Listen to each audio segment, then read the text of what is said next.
일반 교계에서는 이제 목사 이렇게 부르죠.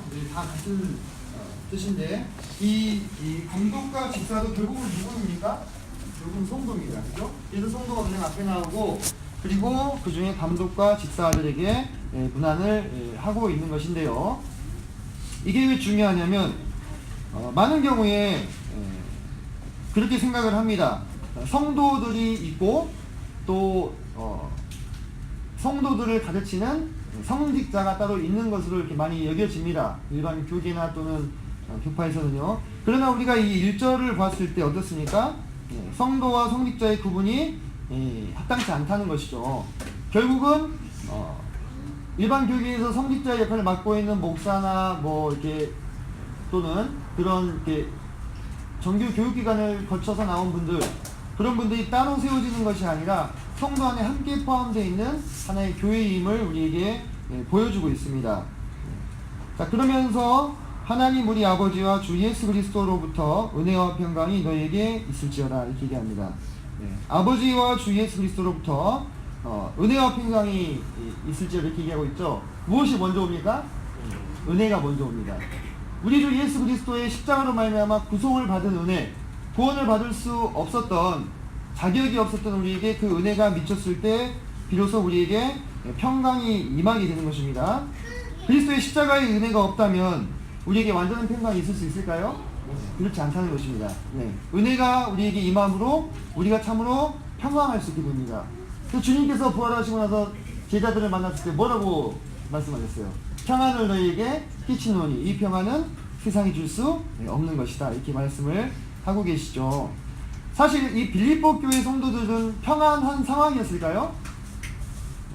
이 도에 대해서는 어느 곳에서도 반대를 받는 줄을 우리가 안다. 로마에서 사도 바울이 동족 유대인들에게 복음을 전할 때 그 유대인들이 증언입니다. 이 도, 기독교, 그리스도 교회에 대해서는 어느 곳에서는 반대를 받는 줄 우리가 안다. 그리고 빌립보에서는 사도 바울이 귀신 한번 잘못 쫓아내줬다가 어떻게 됐어요? 두들겨 맞고 감옥에 갇혔습니다. 결코 그 시의 상황이 예수님을 믿는 이 믿음에 대해서 호의적이지 않았다는 것입니다. 그리고 빌립보 교회 성도들의 헌신에 대해서도 극한 가난 가운데서도 그들이 힘이 지나도록 헌신한 부분에 대해서도 이야기를 하고 있거든요. 마게도냐 성도들에 대해서. 그렇다면 이 빌립보 교회 성도들이 처한 상황이 결코 평안할 수 없다는 거예요. 우리가 육신적인 눈으로 봤을 때는. 그런데 그들에게 사도 바울이 뭐라고 이야기하고 있냐면 아버지와 주 예수 그리스도로부터 은혜와 평강이 있을지어다 이렇게 얘기합니다. 그래서 사실상 우리에게 주어지는 진정한 평안은 우리에게 고민이 없고 근심이 없고 어떤 어려움이 없어서 오는 것이 아니라 주 예수 그리스도로부터 말미암은 그 은혜가 우리 안에 거할 때 진정한 평안이 있는 거예요. 그렇죠? 주님이 우리를 구속해 주시고 우리를 앞으로 그분의 하나님의 아들의 나라에 들이시고 우리를 그분의 상속자로 삼으셨다는 이 소망이, 이 은혜가 우리 안에 있을 때 우리는 진정한 평안, 이 땅에서 내가 어떤 상황에 처했든지 간에 상관없이 그 평안을 누릴 수 있게 되는 것입니다. 자, 3절부터 또 보시겠습니다. 3절로 5절을 보시면 내가 너희를 생각할 때마다 나의 하나님께 감사하며 간구할 때마다 너희 무리를 위하여 기쁨으로 항상 간구함은 너희가 첫날부터 이제까지 복음을 위한 일에 참여하고 있기 때문이다. 사도 바울이 이제 드디어 기쁨에 대해서 이야기를 하기 시작하죠. 자, 사도 바울은 왜 기쁩니까? 여기서 보니까 첫날부터 이제까지 복음을 위한 일에 참여하고 있기 때문이다. 첫날은 아마도 사도 바울과 이 빌립보 교회 성도들이 서로 인연을 맺었던 그 날부터 이제까지 대략 벌써 한 10년의 세월이 지난 지금까지도 신실하게 바울의 복음 전하는 일에 동역하고 있는 그들을 생각할 때 기쁘다는 것입니다. 우리 주님도 그러시겠고요. 이 사도 바울은 빌립보 교회 사실상 영적인 아버지였죠. 빌립보 교회가 개척될 수 있도록 씨앗을 뿌렸던 분이십니다. 그 영적인 아버지의 입장에서 어떨 때 가장 기쁠까요? 사도 요한이 그랬죠. 내 자녀들이 주 안에서 행한다함을 듣는 것보다 내가 더 기쁜 것이 없다. 사도 바울도 마찬가지였을 거예요. 그가 정말 목숨 걸고 복음을 전해가지고 구원받고 세워진 이 교회의 성도들이 신실하게 주 예수 그리스도를 전하는 이 복음의 일에 나와 함께 하고 있다는 것을 생각할 때 사도 바울은 기쁘지 않을 수가 없다는 것입니다. 주님을 기쁘시게 하는 것, 그리고 일꾼들을 기쁘게 하는 것은 다른 것이 아니겠죠. 그죠? 복음을 위한 일에 참여하고 있다는 바로 그것이 기쁨이 되는 것입니다. 6절을 보겠습니다. 너희 안에서 착한 일을 시작하시니가 그리스도 예수의 날까지 이루실 줄을 우리가 확신하노라. 잘 알려진 구절이죠. 그죠? 자, 우리 안에서 착한 일을 시작하신 이가 있으신데 그분이 그리스도 예수의 날까지, 그리스도 예수의 날은 어느 날이겠습니까? 주님이 다시 이 땅에 오시는 그날을 말하는 것입니다. 그날까지 이루실 줄을 우리가 확신한다. 자, 그러면 주님은 우리를 착한 일을 하는 자들로 부르셨습니다. 몇 장 앞으로 넘어가 볼까요? 에베소서 2장 10절을 보시겠습니다.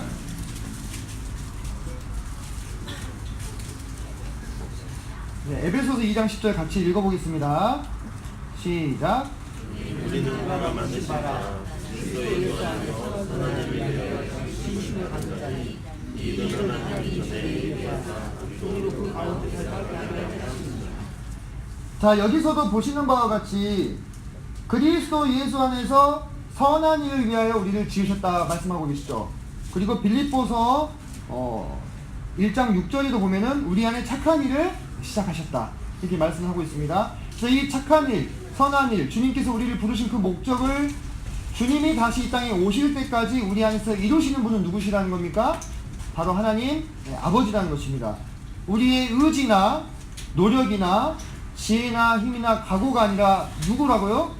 바로 하나님 아버지께서 그것을 이루어 가신다는 것입니다. 그래서 우리가 때때로 우리 자신을 보면요, 우리 안에 아무 선한 것도 발견할 수 없고 우리 자신이 무척이나 실망스럽고 우리 자신이 무척이나 무가치한 것처럼 보입니다. 우리가 하나님의 일을 어떻게 감당할 수 있을까? 또 내가 주님이 오시는 그날까지, 그리스도 예수의 날까지 신앙을 지탱할 수 있을까? 자신이 없어질 때가 있습니다. 그런데 성도님들, 그렇게 내 마음이 낙심이 될 때라도 우리가 아주 넘어지거나 침륜에 빠지지 않을 수 있는 근거가 뭡니까? 바로 우리 안에 시작하신 이 착한 일을 이루시는 분은 바로 하나님이시라는, 바로 그것을 생각할 때 우리가 넘어지지 않을 수 있다는 것입니다. 우리 자신을 바라보고 우리 자신을 의지하면요, 이 신앙생활이라고 하는 것은 한계가 있어요. 그 한계를 넘어가지 못합니다. 넘어지고 말게 되겠죠.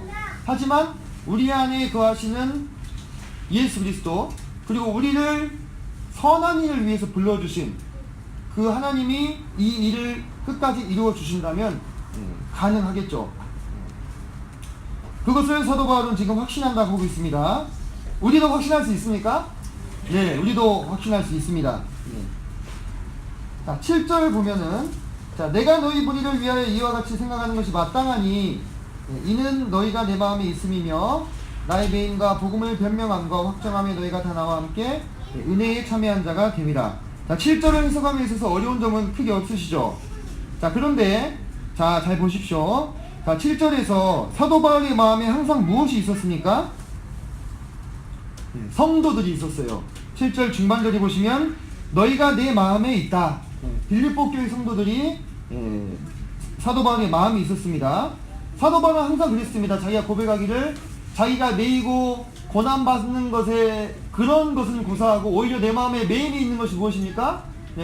그리스도의 교회와 성도들이 항상 마음 가운데 매임이 되었던 것이죠. 우리는 우리 마음 가운데 무엇이 있는지 생각해 보게 됩니다. 그러면서 나의 매임과 복음을 변명함과 확정함에 너희가 다 나와 함께 은혜에 참여한 자가 됐다. 이렇게 얘기하고 있습니다. 자, 지금 잘 보십시오. 사도 바울이 매이고 복음을 말하는 것이 은혜라고 얘기하고 있는 거거든요. 잘 보세요. 사도 바울이 지금 감옥에 갇혀있고 복음을 말하는 것이 은혜인데 그 은혜에 누가 참여한 자가 됐다는 것입니까? 빌립보 교회 성도들이 참여한 자가 됐다는 거예요. 그러면 어떻게 감옥에 갇히고 복음을 말하는 것이 은혜가 되었느냐? 사도 바울은 원래 어떤 사람이었어요? 예수님을 대적하는 사람이었어요. 그죠? 예수님을 대적하고 그리스도인들을 핍박하는 사람들이었습니다. 그런데 그런 바울을 예수님이 주권적으로 부르셔가지고 도리어 복음의 반포자가 되게 하셨단 말입니다. 이것이 뭐라는 것입니까? 이것이 은혜라는 것입니다. 그래서 비록 그 복음을 전하면서 감옥에 갇히고 매를 맞고 고난을 당하지만 그것이 사도 바울에게는 은혜였어요. 주님을 전하고 주님을 위해서 고난받을 수 있는 것이 사도 바울에게 은혜였다고 하는 것입니다. 우리가 이 부분에 생각을 해볼 필요가 있을 것 같습니다. 나는 복음 전파를 어떤 나의 의무나 책임으로 생각하는가, 아니면 주님이 주신 은혜로 생각하는가, 생각해 볼 필요가 있는 부분이죠. 나는 주님의 일에 내가 동참함으로 말미암아 받는 오해와 고난과 핍박이 나에게 은혜가 됩니까? 아니면 손해가 됩니까? 은혜입니까? 손해입니까? 은혜인 것입니다. 사실 사도 바울은 핍박자였고 대적자였고 그런 상황에서 불러주셨기 때문에 은혜가 되고, 우리는 평범하게 살다 구원받았으니까 은혜가 덜한 것이 아니잖아요. 우리 모두가 다 나 스스로가 나의 주인이 되어서 내 마음대로 살아왔어요. 사실상 하나님의 관점에서 봤을 때는 반역자요 대적자였던 것입니다. 그런 우리를 부르셔서 예수 그리스도를 믿게 하시고 그분을 어찌하든지 증거할 수 있게 허락하여 주신 거예요. 이것은 우리에게 은혜가 되는 것입니다. 그리고 그 일에 이 빌립보 교회 성도들이 참여하고 있다고 했습니다. 제가 아까 로마에서 빌립보까지 몇 킬로 떨어져 있다고 했어요? 1300km 떨어져 있다고 했습니다. 근데 어떻게 참여하고 있다고 얘기하고 있는 것입니까? 그들이 빌립보 교회 성도들이 지금 로마에서 복음 전하다 같이 감옥에 갇혀 있는 거예요? 그러진 않죠. 하지만 빌립보 교회 성도들은 사도 바울이 바로 자기 옆에 있는 자인 것처럼 위하여 기도하고 실제적으로 필요한 쓸 것들을 보내는 것을 우리가 빌립보서 후반에서 보면은 확인할 수가 있습니다. 그리고 빌립보 교회 성도들이 자기 고장에서 또 복음 전하는 일을 했을 것입니다. 그래서 우리가 복음에 참여한다고 하는 것은 직접 그곳에 가서 같이 복음 전파를 하고 고생을 하고 같이 헌신하는 것도 복음에 참여하는 일이지만, 그 전도자를 위해서 기도하고 물질적으로 돕고 또 나의 삶의 터전에서 복음의 일을 감당하는 것이 복음에 참여하는 거예요. 지금 우리 동국교회가 고려인 사역도 하고 있고 북한 선교도 하고 있고 이런 많은 일들을 감당하고 있습니다. 또 선교지에, 여러 선교지에 우리가 선교 헌금을 보내고 있습니다. 이것이 어떻단 얘기입니까? 그 선교의 일에, 그 복음의 일에 우리 동국교회가 참여하고 있다는 거예요. 이 빌립보 교회 성도들이 1300km 떨어진 감옥에 갇힌 사도 바울의 복음의 일에 참여하고 있는 것처럼 우리가 보내고 있는 선교 헌금들이 전 세계 각지로 흘러가고 있지 않습니까? 바로 그곳에서 우리 동국교회가 함께 복음의 일에 참여하고 있는 것입니다. 그래서 이것은 결코 작은 일이 아닙니다. 결코 이것은 미미한 일이 아닙니다. 우리는 그 선교지에서 주님께서 역사하신 그 열매들을 주 예수 그리스도의 날에 함께 나누게 될 것입니다. 자, 8절 보시면 내가 예수 그리스도의 심장으로 너희 무리를 얼마나 사모하는지 하나님이 내 증인이시니라. 예수 그리스도의 심장 하니까 되게 가슴이 두근두근 하시죠? 뭔가 아주 멋진 표현이지 않습니까? 근데 여기서 말하는 이 심장은요, 원어적으로는 내장에 가깝습니다. 예수 그리스도의 내장이라고 하니까 약간 느낌이 확 달라지네요. 그죠? 네. 근데 이제 원어적으로는 내장인데 이게 어떤 뜻이냐면, 어떻게 많이 이게 번역이 됐냐면, 마음, 사랑, 은혜, 이렇게 많이 번역이 됐습니다. 그래서 결국 이것은 우리가 단장이라는 표현이 우리나라에도 있어요. 그죠? 단장. 그러니까 아주 마음 깊은 곳으로부터 우러나는 진심을 표현할 때 동서고금을 막론하고 이 내장과 이 오장 육부의 비유를 많이 했어요. 바로 그 표현이에요. 지금 여기가. 그러니까 그리스도의 심장으로라는 얘기는 그리스도의 사랑으로, 그리스도의 심정으로, 그리스도의 마음으로 너희 무리를 얼마나 사모하는지 하나님이 내 증인이시다. 사도 바울이 빌립보 교회 성도를 사랑하는 그 마음이 얼마나 구구절절하며 얼마나 진실되었는지를 한번 보십시오. 주님이 자기 증인이라는 거예요. 사실 이 표현은요, 전 참 재밌었는데, 유대교에서 금하고 있는 것이 뭐냐면 하나님의 이름을 들어서 맹세하는 걸 금하고 있습니다. 그죠? 하나님의 이름을 들어서 여기서 표현을 하나님이 내가 하나님께 맹세컨대 너희를 사랑한다라고 표현하는 것이 아니라 하나님의 증인이다 이렇게 표현하는 거예요. 그러니까 유대교에 정통했잖아요, 사도 바울은. 그 표현을 살짝 비껴나가면서 자신이 할 수 있는 최고의 표현을 한 거예요, 빌립보 교회 성도들에게. 저는 이 구절을 이제 묵상하면서 그런 생각을 했어요. 부끄럽지만 내가 성도들을 주님의 그 사랑으로 사랑하고 있으며 이 마음은 주님께서도 증인이 되어 주실 수 있을 만큼 정직하고 신실한 것입니다 하고 이렇게 떳떳하게 이야기할 수 있는가, 이렇게 생각을 해봤을 때 자신이 없더라고요. 사도 바울 형제님은 이렇게 당당하게 편지에 쓰셔가지고 2000년이 지난 지금까지도 우리들이 읽고 있지 않습니까? 그의 마음이 얼마나 진실하였는가 우리에게 보여주고 있습니다. 자, 그리고 이제 9절부터 11절까지 보시면 거기에 사도 바울의 기도가 나옵니다.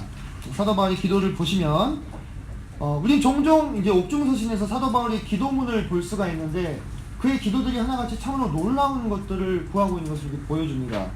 자, 한번 보겠습니다. 자, 내가 기도하노라 너희 사랑을 지식과 모든 총명으로 점점 더 풍성하게 하사. 자, 너희 사랑을 이라고 했는데 누구를 향한 사랑입니까? 누구를 향한 사랑입니까?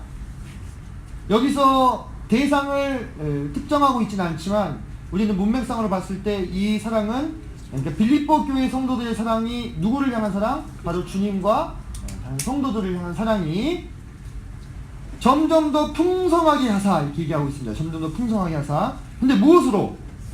지식과 모든 총명으로. 여기서 우리는 참 놀라운 것을 발견하게 되는데, 우리는 사랑이 풍성해진다고 했을 때 흔히 어떤 이미지를 떠올리시나요?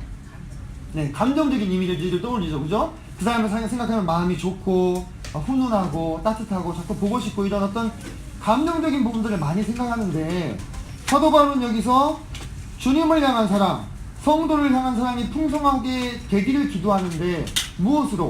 지식과 총명하고. 여기서 말하는 이 지식은 경험적으로 더 알게 되는 그 지식을 말합니다. 그리고 이 총명은 통찰력, 분별력을 말하고 있습니다. 그러니까 두 가지 다 모두 어떻게 봤을 때는 감정이랑은 직결되는 부분은 아니죠. 도리어 어떻게 보면 이성 또는 의지와 직결이 되는 부분입니다. 우리가 이거 미루어 보건대 우리 주님을 향한 사랑은 그것이 풍성해짐에 있어서 결국 감정이 좌우되는 것이 아니라는 것입니다. 우리가 주님을 사랑한다 하는 거, 주님을 향하여 마음이 뜨겁다고 하는 거, 물론 저는 그 감정적인 요소를 배제하지 않습니다. 그런데 순서가 어떻게 되냐 이거예요. 우리가 주님 말씀을 깊이 경험할 때, 저는 반영훈 형제님의 그 간증을 들으면서 말씀을 경험한다는 것이 무엇인지를 더 뚜렷하게 알게 됐습니다. 저도 그런 경험들이 있거든요. 평상시에는 그냥 글자였는데요, 이 글자가요 마치 이 성경책에서 튀어나와가지고 살아서 춤추는 것 같은 그런 경험들을 할 때가 있습니다. 우리 삶 가운데서. 성도님들 그럴 때가 있으시죠? 그때 그 지식은 어떻게 돼요? 그 지식은 우리를 더 깊이 주님을 사랑하게 만들어주는 거예요. 그 지식은. 그것이 바로 여기서 말하는 이 지식이거든요. 그리고 분별력과 통찰력으로 말미암아 주님을 사랑하게 된다고 하는 것입니다. 그래서 감정이 결여되어 있는 것이 아닙니다. 그러나 우리의 이성과 의지가 주님을 더 깊이 경험하게 되었을 때 뜨거움이 함께 따라오게 되는 겁니다. 뜨거움이. 그리고 그 뜨거움은 분명한 변화나 또는 다른 어떤 열매들을 맺게 만드는 원동력이 됩니다. 그냥 한순간에 몽글몽글 피어올랐다가 사라져 버리는 것이 아니에요. 자, 그런데 10절 보시면, 자, 풍성하게 하는데 그 이유가 뭐예요? 너희도 지극히 선한 것을 분별하며, 이렇게 얘기하고 있죠. 그죠? 하나님을 향한 사랑이 점점 더 풍성하게 하기를 위해서 기도하는데, 왜? 지극히 선한 것을 분별하기 위해. 자, 보세요. 이 지극히 선한 것이라고 하는 것은 우리가 하나님을 사랑할 때에 알 수 있습니다.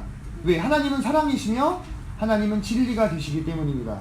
우리가 세상을 사랑하면요, 세상이 지극히 선한 것이 됩니다. 그죠? 근데 우리가 하나님을 사랑하면 하나님이 바라보실 때 선한 것이 우리가 선한 것으로 여기게 되는 거예요. 그렇기 때문에 지극히 선한 것을 분별하기 위해서 우리는 우리 안에서 하나님을 향한 사랑이 더 풍성해져야만 하는 것입니다. 하나님을 더 풍성히 사랑하게 될 때 그분이 선하게 여기시는 것을 우리도 선하게 여기고 볼 수 있어요. 근데 왜? 여기서는 지금 또라고 얘기하고 있죠. 10절에서는 또. 근데 NASB를 보시면 그 영어 성경 번역본인데요. 여기에 in order to라고 나와 있습니다. in order to는 무슨 뜻이냐면 무엇 하기 위하여. 무엇 하기 위하여. 예. 그럼 뭘 하기 위해서 선한 것을 분별해야 하느냐? 그리스도의 날까지 진실하고 허물이 없기 위하여 선한 것을 분별하라는 것입니다. 근데 그 선한 것을 분별하려면 어떻게 해야 돼요? 하나님을 향한 사랑이 풍성해져야 된다는 거예요. 지금 이해되십니까? 이 문장이? 네. 역순으로 쭉 한번 생각해 보십시오. 우리가 주님이 다시 이 땅에 오시는 날까지 진실하고 허물이 없기 위해서는 지극히 선한 것을 분별해야 하는데 그것은 하나님을 더 풍성히 사랑할 때만 가능하기 때문에 사도 바울은 바로 그것을 위해서 기도하고 있는 것입니다. 빌립보 교회 성도들에 대해서. 참 놀라운 것은 빌립보 교회 성도들이 사도 바울이 빌립보 교회 성도들을 위해서 기도하는 것이 그들이 처한 환난을 피하게 해 주옵시고 그들이 풍성한 물질이 더하여져서 풍족한 가운데 주님을 섬기게 해 달라고 기도하고 있는 것이 아니라는 것입니다. 빌립보 교회 성도들의 상황을 누가 가장 잘 알아요? 사도 바울이 가장 잘 알지 않습니까? 그죠? 어떻게 보면 그들이 가장 필요한 기도는 바로 그런 실질적인 기도가 아닐까라고 생각이 될 수 있거든요. 근데 지금 이 사도 바울은 그렇게 기도하고 있지 않아요. 그런 고난과 환난이 빌립보 교회 성도들을 비켜간다고 해서 그들이 주님의 날까지 진실하고 허물 없이 보존된다는 보장이 없다는 것입니다. 도리어 하나님의 사랑이 풍성해짐으로 말미암아 지극히 선한 것을 분별할 때에 그들이 진실을 되고 허물이 없이 주님이 오신 날까지 견딜 수 있음을 알기에. 왜? 자기가 그 증인이에요. 그죠? 사도 바울이 그의 사역의 기간 동안에 얼마나 많은 고난이 있었습니까? 하지만 역설적이게도 그 고난이 있었기 때문에 사도 바울은 끝까지 그 길을 갈 수가 있었다는 것입니다. 그죠? 그래서 이따가 그 표현이 나옵니다. 한번 보시겠습니다. 자, 그리고 11절에 보면 예수 그리스도로 말미암아 의의 열매가 가득하여 하나님의 영광과 찬송이 되기를 원한다. 기도하고 있습니다. 그래서 예수 그리스도로 말미암아서 라고 얘기하고 있죠. 그죠? 주님께서 우리에게 그러셨죠. 나는 포도나무요 너희는 가지다 했습니다. 우리가 많은 열매를 맺기 위해서는 주님 안에 거하지 않으면 불가능한 것입니다. 그러니까 여러 시간을 통해서 말씀을 들으셨기 때문에 추가로 더 설명할 필요는 없겠지만 그리스도와 연합되어서 그분과 함께 죽고 함께 산 사람만이 주님이 보시기 기뻐하시는 의의 열매를 맺을 수가 있지요. 그리고 우리가 많은 열매를 풍성하게 맺었을 때 그것이 하나님께 영광이 되고 찬송이 되는 것입니다. 우리는 바로 이것을 위해서 부르심을 입었습니다. 하나님의 영광과 찬송이 되기 위해서. 그래서 저는 우리 아들한테 항상 그렇게 얘기합니다. 너 왜 태어났냐? 효원이 왜 태어났어요? 네, 하나님의 영광을 위해서 태어났다고 대답을 지금은 이제 하도 제가 자주 물어봐가지고 대답을 약간 이제 기계적으로 하는 면이 없잖아 있습니다만 이것이 10년이 되고 20년이 되면은 어떻게 될까를 기대하면서 계속 물어보고 있는 것이거든요. 이제 물론 저는 어떤 세뇌나 이런 어떤 의도가 아니에요. 이 안에서 성령께서 역사하셔서 자신이 항상 습관적으로 고백했던 그 고백이 자신의 삶이 되기를 바라는 소망을 저도 저희 아들에게 두고 이야기를 계속 합니다. 근데 사실 이 고백이 우리 모두의 고백이잖아요. 그죠? 우리가 왜 태어났으면 왜 존재합니까? 하나님의 영광과 기쁨이 되기 위해서 그것을 위해서 우리가 살고 있는 것이잖아요. 그죠? 네. 자, 이 1장 1절부터 11절까지 해서 이 사도 바울은 빌립보 교회 성도들에게 그의 인사와 또 기도를 전하고 있습니다. 그리고 이제 12절부터 1장 30절 끝까지 그의 복음과 관련된 이야기들을 하게 됩니다. 시간이 많이 갔습니다. 좀 진도를 빨리 빼겠습니다. 자, 12절 보시면 자, 형제들아 내가 당한 일이 도리어 복음 전파의 진정이 된 줄을 너희가 알기를 원하노라. 여기서 사도 바울이 당한 일은 무엇입니까? 지금 이제 감옥에 갇혀있는 그것을 이제 말하고 있죠. 이러므로 나의 매임이 그리스도 안에서 모든 시위대안과 그 밖의 모든 사람들에게 나타났다. 사도 바울은 실제적으로 매여 있었습니다.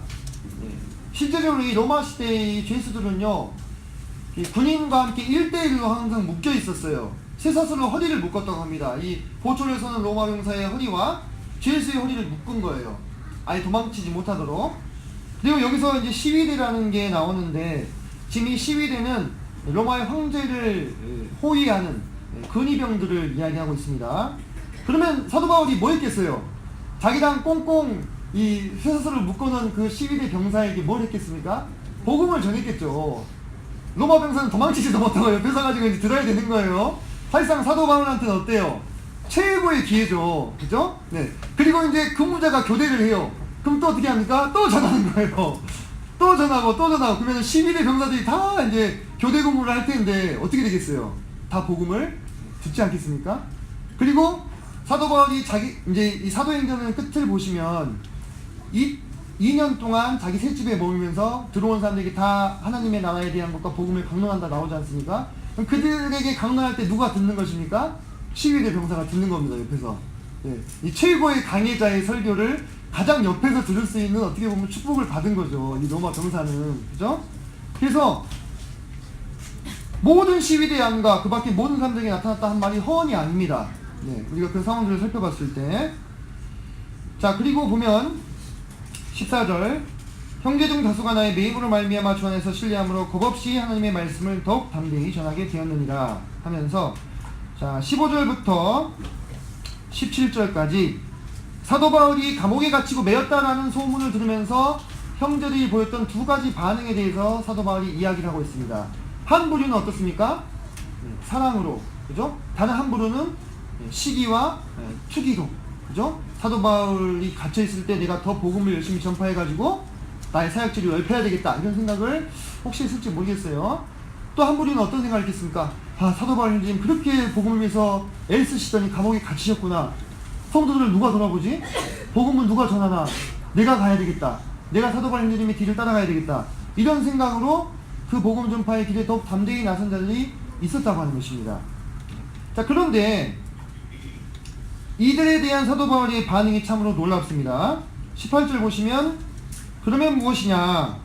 거칠애로 하나 참으로 하나 무슨 방도로 하든지 전파되는 것은 그리스도니 이로써 나는 기뻐하고 또한 기뻐하리라. 저는 이 18절의 사도 바울의 고백을 통해서 그리스도와 연합된 자의 고백이 무엇인가를 보게 됐어요. 그리스도와 연합된 자의 고백. 사실 사도 바울의 입장에서는요, 투기와 시기로 분쟁으로 자기 대신해서 영향력을 넓히기 위해서 복음 전하는 그자들이 어때요? 참 미울 수도 있을 법한데, 그죠? 사도 바울 마음속에는 온통 그 생각뿐인 거예요. 우리 주님의 이름을 증거하고 전하는 그 생각뿐. 만약에 사도 바울이 자신의 영향력을 넓히고 뭔가 주님 안에서 어떤 일을 이루기 위한 목적으로 복음을 감당했다면 이렇게 고백할 수 없었겠죠. 근데 그의 목적은 무엇이었다는 것입니까? 오로지 주님의 이름이 더 멀리 저 세상 끝까지 퍼져나가는 그것이었기 때문에 뭐 동기에 어찌하든 간에 결과적으로 주님의 복음이, 주님의 이름이 전파되면 나는 그것으로 인해서 기뻐하겠다. 이것이 정말로 자기가 죽은 사람의 고백인 거예요. 주님 안에서 내가 죽고 오직 주님만이 살아있는 그러한 자의 고백이 되는 것이겠죠. 자, 우리의 섬김의 동기는 어디에 있습니까? 어디에 있냐고 물어보면요, 제 영향력을 넓히기 위해서라고 대답하실 분은 아무도 없겠죠. 나도 나를 속여요. 때로, 그죠? 다 뭐라고 얘기합니까? 이거 방금 얘기했던 거죠. 하나님의 영광과 기쁨을 위해서 섬깁니다, 이렇게 얘기합니다. 근데 나의 동기가, 나의 진실된 동기가 언제 드러나는지 아십니까? 그것이 시험을 받을 때 드러나게 되는 것입니다. 테스트를 받을 때. 사도 바울은 바로 그 테스트를 받았죠. 그의 동기가 순수하다는 것이 어떻게 됐어요? 드러났습니다. 우리에게 어떤 형태로 테스트가 주어집니까? 내가 어떤 일을 열심히 했는데 아무도 알아주지 않는 거예요. 아무도 칭찬 안 해. 그리고 오히려 나보다 더 수고하지 않은 것 같은 다른 형제나 자매가 막 드러나고 칭찬을 받아요. 근데 내 마음이 어때요? 막 요동치는 거예요. 괜찮은 척 하려고 하는데 안 돼. 막 내 마음속에서 막 뭐야 이거 하면서 그게 뭡니까? 나의 동기가 어디 있었느냐를 주님께서 지금 드러내시는 거예요. 사실 그런 일들이 주어지게 되면 다 그렇다는 얘기 아닙니다. 그럼에도 불구하고 우리가 사도 바울과 같이 고백할 수 있어요. 나는 기뻐하고 기뻐하리라. 주님이 영광 받으시고 주님이 높임 받으셨으면 됐지. 그러면 정말 이건 하나님 보시기에 어떤 겁니까? 참으로 받으실 만한 제사인 겁니다. 참으로 받으실 만한 예배가 되는 거죠. 그런데 혹 나도 몰랐던 나의 이 동기를 주님께서 드러내셨을 때에는 어떻게 하는 것이 마땅하겠어요? 주님, 제가 진실되지 못했습니다. 저의 진실되지 못한 이 동기를 주님께서 바꾸어 주십시오. 주님, 제 마음을 우슬초로 정결케 하여 주십시오라고 기도하면 되는 겁니다. 그죠? 주님이 나를 테스트하기 위해서 어떤 다른 지체를 세우는 거예요. 뜬금없이, 난데없이. 또는 내가 한 일이 다 묻혀버려요. 그럴지라도 그때 내 마음이 요동친다면 주님께 기도하고 돌이키면 되는 것이고요. 오히려 감사해야죠. 나도 몰랐던 나의 동기를 주님이 알게 해주셨으니까요. 그리고 내가 정말 그 앞에서 이 사도 바울의 18절의 고백처럼 주님 정말 기뻐하고 기뻐합니다. 제 일이 세상에서 감추었으니 하늘에서 드러날 것입니다. 이렇게 주님께 기쁨을 고백할 수 있다면 정말 복된 것입니다. 정말 축복인 것입니다. 그것은 내가 정말 주님과 연합된 삶, 주님과 동행하는 삶을 살고 있구나 기뻐하는 것입니다. 그로 인해서 그때 우리 마음에 기쁨이 있는 것입니다. 그죠? 정말 그때 기쁨이 있는 거예요. 이 세상 삶이 살 수 없는 삶을 내가 살고 있구나. 어머나 세상에 이렇게 되는 거예요. 네. 눈물이 날 수도 있어요. 내가 어떻게 이런 삶을 살 수 있지? 나는 이렇게 고귀한 사람이 아닌데 주님이 나를 그렇게 바꿔주시는구나. 내 마음을 그렇게 되는 거예요. 19절 보시겠습니다. 이것이 너희의 간구와 예수 그리스도의 성령의 도우심으로 나를 구원에 이르게 할 줄 아는 거로. 이것이 무엇입니까? 이것이 무엇인지가 참 문제입니다. 그죠? 이 대명사가 받는 것이 무엇이냐. 저희 같은 강의자들은 그런 것에 이제 꽂혀가지고 이제 고민을 해요. 몇 시간씩. 네. 제가 내린 최선의 이제 결론은 이제 뭐 주석조사 참고하고 해봤지만 다 이제 상의합니다. 저는 이제 사도 바울의 매임으로 이렇게 봤습니다. 사도 바울의 매임이 너희 간구와 예수 그리스도의 성령의 도우심으로 나를 구원에 이르게 할 줄로 안다. 그럼 여기서 말하는 구원은 무슨 구원일까요? 영혼의 구원을 말하는 것이겠습니까? 그거 아니죠. 그죠? 지금 우리가 거듭나서 지옥까지 하는 그 구원을 말하는 것이 아니죠. 네. 아마도 이 구원은 이제 크게 두 가지로 볼 수가 있겠는데 결국 장차 이제 사도 바울이 얻게 될 영광스러운 변화, 영화를 본다고 볼 수도 있겠고요. 또는 이제 로마 황제의 판결을 기다리고 있는 상황이었어요. 사도 바울이. 그래서 그가 유죄, 무죄 판결하는 것과 상관없이 나는 주님 앞에서 의롭게 드러날 것을 아는 거로 이렇게 얘기하는 두 가지로 보실 수가 있겠습니다. 하지만 어찌하든지 어느 쪽이든지 간에 20절에 보시면 나의 간절한 기대와 소망을 따라 아무 일에든지 부끄러워하지 아니하고. 아무 일에든지 왜 그렇게 얘기했을까요? 지금 사도 바울은 이제 감옥에 갇힌 사람이에요. 사실 오늘날 이렇게 바꿔서 취하면서 생각해 보시면요, 내 아는 사람이요 교도소에 갇혀있다는 사실은 자랑거리입니까? 아니면 숨기고 싶은 일입니까? 숨기고 싶은 일이죠. 그죠? 교도소에 gat혀있다는 것은 뭔가 반사회적인 행동을 했거나 뭔가 심각한 범죄를 저질렀을 때 실형을 선고받고 들어가 있는 거예요. 그죠? 근데 그렇기 때문에 뭐 오늘날만 그랬겠습니까? 그 당시에도 그랬던 거예요. 옥에 갇혀있는 사람을 만나러 가는 것은요 결코 자랑스러운 일이거나 떳떳한 일은 아니었습니다. 그러나 그런 어떤 일이든지 간에 어떤 아무 일이든지 간에 그런 것에도 사도 바울이 부끄러워하지 않는 거예요. 왜? 내가 죄수이지만 비록 죄수이지만 나는 무엇을 위해 갇혀있는 것입니까? 지금 복음을 위해 갇혀있으니까. 반사회적인 행동, 뭐 살인이나 방화나 뭐 강간이나 또는 뭐 이런 강도짓을 해서 갇혀있는 게 아니지 않습니까? 그죠? 그래서 그는 부끄러워하지 않을 수 있는 것입니다. 지금도 전과 같이 온전히 담대하여 살든지 죽든지 내 몸에서 그리스도가 존귀하게 되게 하려 하나니. 여기서부터 이 사도 바울은 삶과 죽음을 이야기합니다. 21절에 사는 것이 그리스도니 죽는 것도 유익하다. 그러니까 지금 사도 바울은 만약에 로마 황제가 유죄 판결을 내리면 사형이에요. 또 그가 무죄 방면해지면 살 수 있습니다. 사도 바울은 그가 살든지 죽든지 어느 쪽이든지 그는 상관없다는 것입니다. 담대할 수 있다는 것입니다. 사는 것이 왜? 그리스도이기 때문에. 이제 사도 바울은 죽어서 끝이 아니죠. 그 안에 그리스도께서 살아계시기 때문에 그가 이 육신의 장막을 벗게 되면 누구 앞으로 가는 것입니까? 하나님 앞으로 올려가게 되는 거예요. 영광스러운 천사와 하나님 앞에서 그가 걸어온 달려온 길에 대한 보상을 받고 영원토록 평안과 안식 가운데 누릴 것을 알기 때문에 죽음도 두렵지 않은 것입니다. 오히려 유익하다 이렇게 얘기하는 거예요. 정말 세상의 이 수준을 뛰어넘었죠. 세상에서는 어찌하든지 어떡하든지 죽음을 피하려고 하는데 이 사람은 죽는 것도 유익하다 이렇게 얘기하고 있어요. 자, 그런데 사도 바울이 22절에서 이제 사도 바울이 갈등이 나와요. 무슨 갈등이냐? 나는 만일 육신으로 사는 이것이 내일의 열매일진데 무엇을 택해야 하는지 나는 알지 못한다. 이게 지금 갈등하고 있는데 이 전반부를 다른 번역으로 이렇게 보게 되면 만약에 육신을 입고 살아가는 것이 내게 보람된 일이라면 이런 뜻입니다. 내일의 열매일진데 이 부분은 내게 보람된 일이라면 무엇을 택해야 하는지 알지 못한다. 왜? 사도 바울이 육신으로 삶으로 인해서 유익을 얻을 자들이 있기 때문에 그렇습니다. 누굽니까? 성도들이죠. 그죠? 성도들은 사도 바울이 살아서 같이 복음 전파하고 그들을 양육해주면 더 유익이 있는 거예요. 그렇기 때문에 사도 바울이 살고 싶어서가 아니라 내 목숨을 부지하고 싶어서가 아니라 그 성도들을 생각했을 때는 사는 것이 유익하기 때문에 보람된 일이기 때문에 열매를 맺을 것이기 때문에 이거 살아야 되냐 죽어야 되냐 참 고민이다 이렇게 하고 있는 겁니다. 그죠?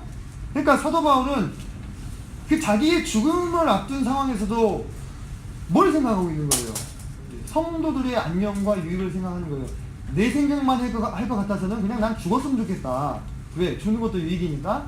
그런데 여러분을 생각하니 내가 살아야 될 것 같아서 고민이다 이 얘기를 하는 거예요. 방금 그 얘기가 이제 23절 또 24절에 이어지고 있죠. 그죠? 23절과 24절은 바로 그와 같은 사도 바울의 고민을 이야기하는데요. 그러면서 이제 25절에 자연스러운 의식의 흐름이 이어지죠. 그죠? 사도 바울이 이야기하고 있습니다. 내가 살 것과 너희 믿음의 진보와 기쁨을 위하여 너희 무리와 함께 거할 이것을 확실히 안다. 그래서 아마도 사도 바울은 고민 중에 있었지만 자신이 아마도 석방될 것으로 생각을 하고 있었던 것으로 보여집니다. 왜냐하면 이 로마법에 구류된 피고에게 원고가 1년 6개월 안에 와서 고소를 하지 않으면 무혐의로 풀려나는 그러한 어떤 그 법이 있었다고 합니다. 근데 지금 이미 사도 바울은 거의 2년 가까이 지금 묶여있는 상황이었어요. 그리고 그를 고소했던 유대인들이 와서 추가로 뭔가 지금 해코지하는 상황은 없었습니다. 그죠? 그래서 그런 것들을 살폈을 때 아마도 사도 바울은 자신이 풀릴 것으로 어느 정도 예상을 하고 있었던 것 같습니다. 그러면서 26절에 내가 다시 너희와 같이 있으므로 여기서도 이렇게 그렇게 얘기하고 있죠. 그리스도 예수 안에서 너희 자랑이 나로 말미암아 풍성하게 하려 함이라 이렇게 얘기했습니다. 그리스도 예수 안에서 너희의 자랑이 나로 말미암아 풍성하게 하려 한다. 사도 바울이 무사히 살아서 석방돼가지고 빌립보 교회 성도들 다시 만나게 된다면 이것은 무엇이에요? 빌립보 교회 성도들의 기도에 대한 응답이요 그들의 헌신에 대한 보상이 되는 것입니다. 그래서 사도 바울이 나로 말미암아 너희의 자랑이 풍성하게 하려 한다 이렇게 하는 것입니다. 사도 바울이 살았다는 것 자체가 빌립보 교회 성도들의 헌신과 기도에 대한 응답이기에 그들의 자랑이 될 수가 있는 것이죠. 우리의 자랑은 무엇입니까? 우리의 자랑. 우리 아들이 스카이 갔어 이번에. 얘기하지 마. 이렇게 하는 게 우리 자랑인가요? 이번에 아파트 투자했는데 내가 엄청 벌었어. 아파트 쏠게. 물론 그리스도인이 정상적인 경제활동 또 정상적인 교육활동을 통해서 좋은 학교를 갈 수 있다면 가야죠. 그걸 자체를 제가 비하하는 것이 아닙니다. 비교컨대 그렇다는 것입니다. 우리의 자랑은 우리가 함께 헌신되고 함께 기도하고 함께 마음을 썼던 그 어떤 전도자 또는 어떤 교회가 주님 안에서 풍성한 열매와 응답으로 우리 앞에 돌아와서 우리에게 보고하고 함께 그 기쁨을 나눌 때 그게 우리의 자랑이 되는 거예요. 그죠? 우리의 면류관이 되는 것입니다. 사도 바울도 그렇게 이야기하잖아요. 그죠? 너희는 우리의 자랑이 우리의 면류관이다. 네. 자, 27절 보겠습니다. 오직 너희는 그리스도의 복음에 합당하게 생활하라. 이렇게 얘기하고 있습니다. 그러면서 이는 내가 너희에게 가보나 떠나 있으나, 이 부분 어렵지 않지요? 너희가 한 마음으로 서서 한 뜻으로 복음의 신앙을 위하여 협력하는 것과, 여기부터 살펴보겠습니다. 오직 너희는 그리스도의 복음에 합당하게 생활하라. 여기서 이 합당하게 생활하라 이 부분은 시민답게 살라 이런 뜻입니다. 시민답게 생활하라 이런 뜻입니다. 이게 무슨 뜻이냐면, 이 로마의 이 사회에는 로마 시민이 있었고 또 노예가 있었죠. 그죠? 자유민들, 시민이 있었고 노예들이 있었습니다. 계급사회였어요. 그죠? 그런데 이 로마의 시민들이 가지고 있는 특권 중에 하나가 뭐였냐면요, 바로 군인이 될 수 있는 특권이었어요. 이해가 되십니까? 군대에 갈 수 있는 특권이라고요. 군대에 가야 되는 의무가 아니고, 아무나 군인이 될 수가 없었어요. 로마 시민만 될 수가 있습니다. 그래서 로마 시대에, 이 바울 시대에 이 로마의 시민들은 자신들이 군복무를 하고, 심지어는 어떤 무기, 기병 같은 경우에는 이 무기가 많이 필요하잖아요. 그거를 자기 돈으로 댔어요. 그게 명예였어요. 자기 명예. 그래서 내가 로마의 제국을 지키는 군인이다, 내가 우리 도시를 지키는 군대다라는 것이 명예였고 자랑스러운 일이었습니다. 근데 바로 이렇게 시민답게 살 때 이 로마 군대를 아무도 이길 수가 없었어요. 아시다시피 아무도 이길 수가 없었다는 것입니다. 로마 시민들이 자신의 시민됨을 자랑스럽게 여기고 자기의 시민됨대로 합당하게 살 때 로마는 무적이었고 명예로운 군대였습니다. 그런데 언제부터 로마가 무너지기 시작했는지 아십니까? 로마의 오랜 평화가 찾아오면서 이제 시민들이 군대 가는 게 힘들잖아요.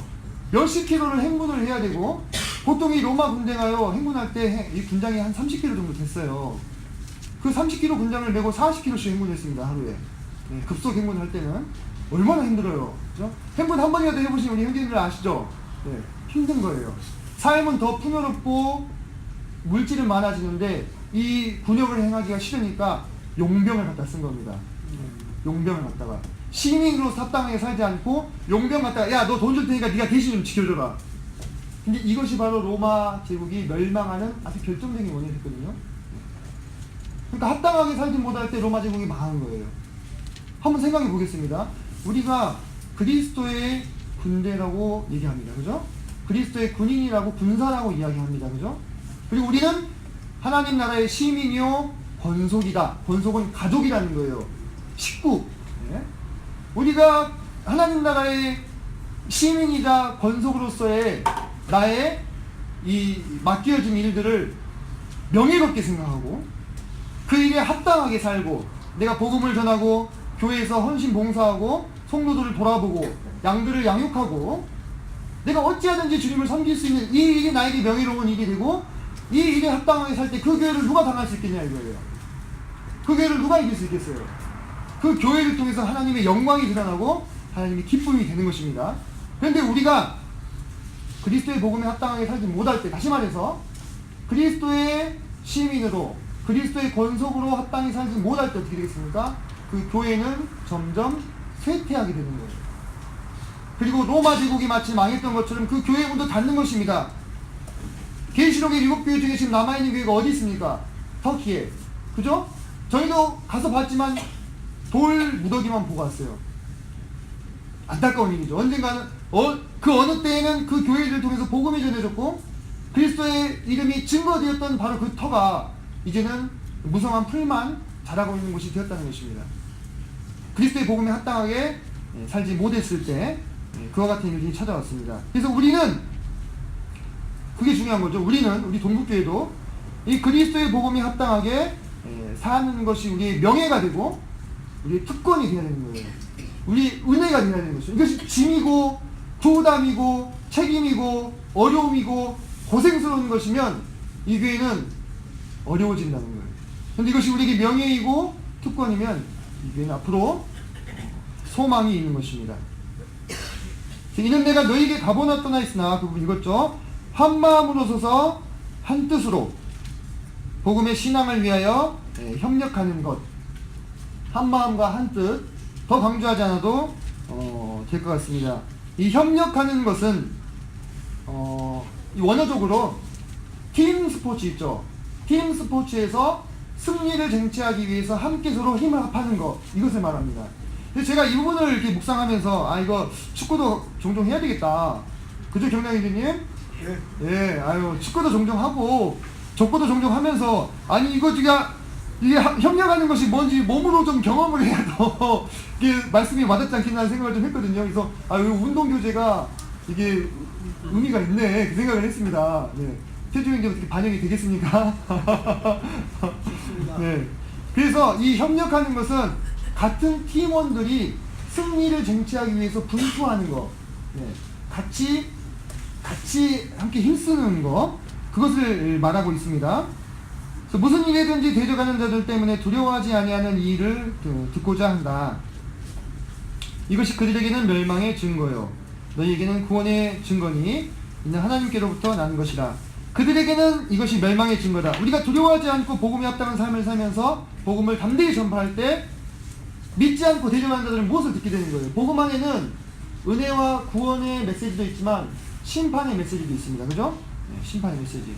그들이 그것을 듣고도 대적하면 이것은 그들에게 멸망의 증거가 되는 것이요, 들었기 때문에 결코 핑계치 못하게 되는 것입니다. 그리고 복음이 들려왔을 때 그것을 대적한다는 것은 무슨 뜻이에요?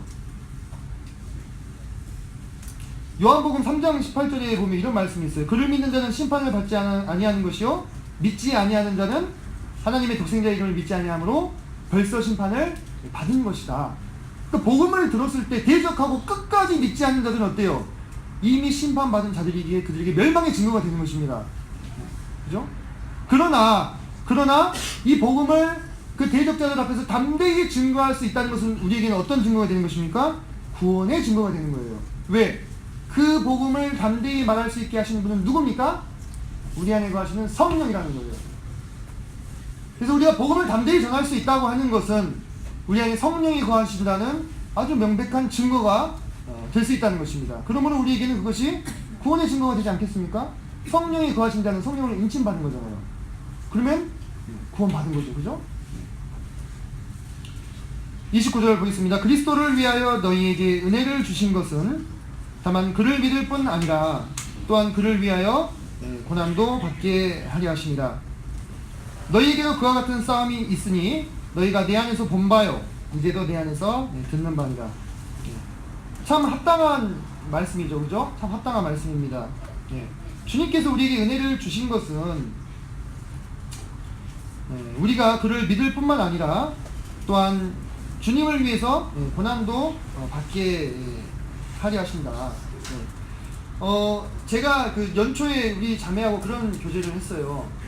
나와 고락을 같이 해줘서 고맙다고. 물론 저희가 뭐 엄청 심각한 뭐 이렇게 고난 가운데 빠진 적은 없겠지만 소소한 여러 가지 삶의 어려움들이 있었는데, 그러니까 그런 거죠.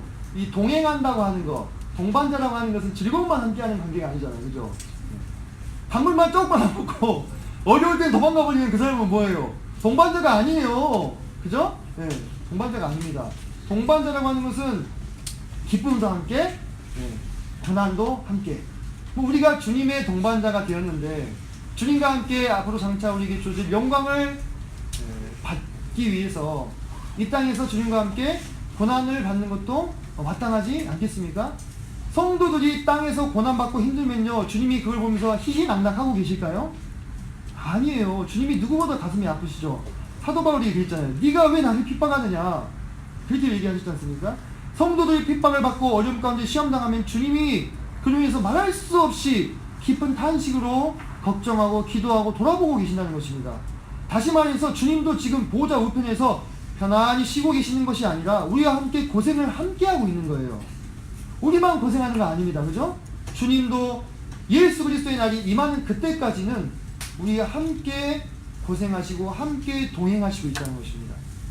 그래서 우리가 힘을 낼 수 있고, 우리가 주님 섬긴다고 하면서 받는 크고 작은 고난들 앞에서 좌절하지 않고 슬퍼하지 않을 수 있는 것이죠. 왜? 우리가 함께 고난을 받으니 또 또 주님과 함께 기쁨을 누릴 날도 오겠구나 생각할 수 있죠. 그래서 너희에게도 그와 같은 싸움이 있으니 너희가 내 안에서 본 바요 이제도 내 안에서 듣는 바니라. 사도 바울이 그랬죠. 내 안에 이 싸움이 있음을 너희가 내게 듣고 이미 보았지 않았느냐. 그래서 제가 앞서서 말씀드렸죠. 사도 바울이 기도 제목 가운데 주님 빌립보 교회 성도들을 고난 가운데서 구해 주옵시고 핍박자들로부터 보호하여 주옵시고 도망칠 수 있게 해주시고 풍성한 물질을 주셔서 굶지 않게 해주시고 이런 기도가 없었어요. 사도 바울이 누구보다 그 어려움이 뭔지 다 아는데 왜? 도리어 그것이 믿음의 연단의 이름으로 말미암아 그리스도 예수의 날까지 우리를 진실하고 허물 없이 보존하여 줄 것을 알았기 때문에. 그래서 내가 그렇게 당한 고난과 함께 고난같이 너희도 함께 주님을 위해서 고난을 당하자 하고 따뜻하게 격려하고 있는 것입니다. 따뜻하고 부드럽게 격려하고 있어요. 왜? 사도 바울이 누구보다 빌립보 교회 성도를 잘 알기 때문에. 빌립보 교회 성도들도 마찬가지고요. 또 이 격려는 2000년을 넘어선 지금을 살아가고 있는 우리 교회도 주님이 동일하게 주시는 것입니다. 주님께서도 주님의 날이 오기까지 분투하고 계시기 때문에, 고난을 감수하고 계시기 때문에 우리 동북교회에 대해서 너희도 나와 함께 가자. 이미 내가 어떤 고난을 받았는지 너희가 듣고 보지 않았느냐. 그 고난에 함께 동참함으로 나의 날이 왔을 때 함께 기쁨을 누리자, 이렇게 말씀하고 있으십니다. 오늘 말씀 여기까지서 마치도록 하겠습니다. 감사합니다.